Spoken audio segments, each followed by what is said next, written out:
salut chers frères et sœurs, merci de me retrouver pour cette méditation.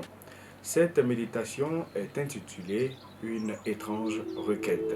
Et pour cela, nous allons lire le livre de Luc 17, verset 5. Les apôtres dirent au Seigneur, donne-nous plus de foi. Luc 17, verset 5. Combien de fois, à l'instar des disciples, n'avons-nous pas soupiré avec découragement devant notre manque évident? Seigneur, donne-nous plus de foi.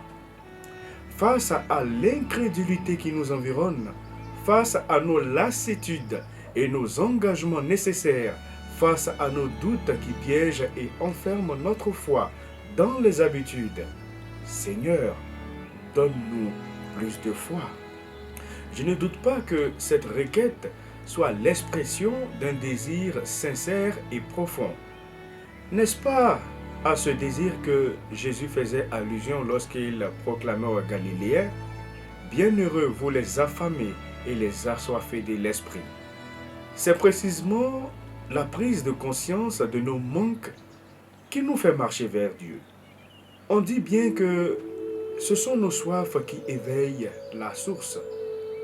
J'aime cette parole de Jésus au moment où il attire l'attention de ses disciples sur cette pauvre femme et veuve qui a glissé discrètement quelques modestes pièces dans le tronc aux offrandes. Tous ont mis de leur superflu. Elle a mis son manque. Apprendre à venir vers Dieu non avec notre plaie et notre surplus d'orgueil et d'autosuffisance, mais avec notre manque de courage, de moyens, de foi, et j'en passe. Seules les mains vides ouvrent la possibilité de la rencontre, car elles ne sont pas encombrées. J'aime donc ce désir sincère des apôtres. Donne-nous plus de foi. Foi en Dieu, en Dieu qui est caché en moi, en Dieu qui est caché en l'autre. Mais cette requête des disciples peut aussi faire sourire, ou même aussi agacer. Car en fait, la foi n'est-elle pas un chemin personnel, une quête solitaire, le prix d'un combat singulier?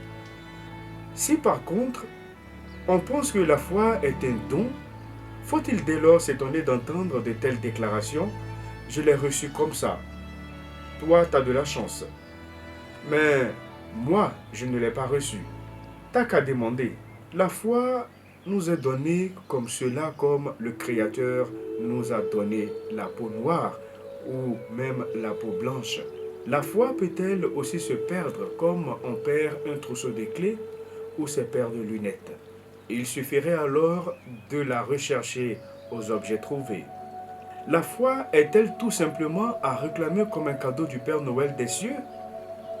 Paul nous rappelle alors que la foi vient de ce que l'on entend, et ce que l'on entend vient de la parole de Dieu.